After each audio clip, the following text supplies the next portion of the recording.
Hello everyone.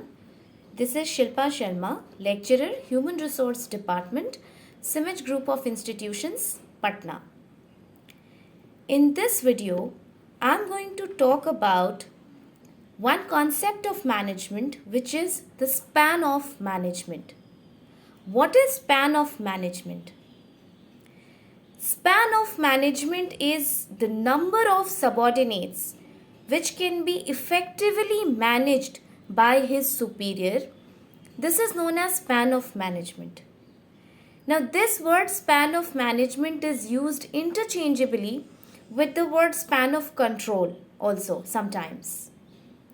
See, what does span of management speak about an organization? There are two implications of span of management.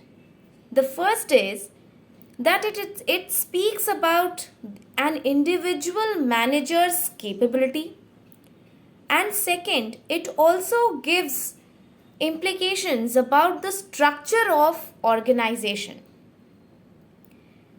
Therefore, the number of subordinates that can be managed efficiently by a manager should not exceed a certain limit.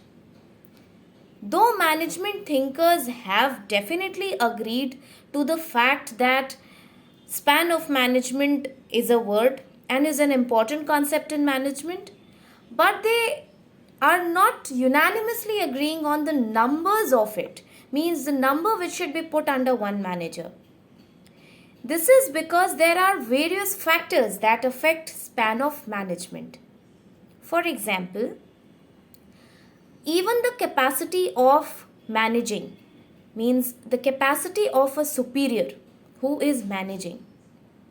See, it completely depends upon the capacity of a superior in terms of his leadership qualities, in terms of his decision making ability, in terms of the communication he or she has, in terms of the control that he or she executes, that the number can be wider or narrower according to the individual capacity of a superior. And also, if you have studied organizational behavior, you know that every manager varies in their individual dimension. So it is also their own leadership quality, their own attitude, their own personality, which can define or which can impact on the number of people who he or she can effectively manage. The second factor that affects span of management is the capacity of subordinates. Just now we dealt with the capacity of seniors, which is the superior, and now we are discussing the capacity of subordinate. How?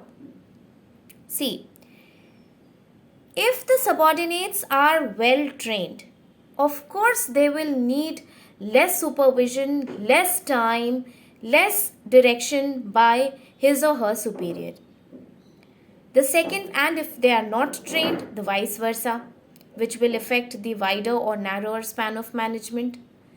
The second factor that impacts it is the frequent changing of subordinates. If the subordinates are changing frequently, of course they need to be retrained, they need to be redirected, and a fresh start has to be done all of a sudden, and therefore it's not possible that you can have a narrow span of management. You will definitely have a narrow span of management. The third factor that influences span of management is the nature of work. There are work in organization which are of various nature. If the nature of work is repetitive, it does not involve much of logical thinking, much of analytical thinking, span of management can be had in a wider way. On the contrary, if the nature of work is non-repetitive, non-reoccurring, then in that case, a fresh perspective has to be infused every time the work is done, and therefore the management has to limit the span of management, the number of people who can be managed. One more factor that influences span of management is the degree of decentralization. See, degree of decentralization means the extent to which a superior is comfortable or has his own principle of delegating his authority. Okay, his authority means his decision making ability on certain things. So, evidently, if the degree of decentralization is higher, a wider span of management can be had, and if the degree of decentralization is narrower, then degree of decentralization is not that much, then narrower span of management can be had. It also depends upon your own principle. For example, an empire builder would rather like to have a big span of management, while a submissive manager would like to have a narrow span of management.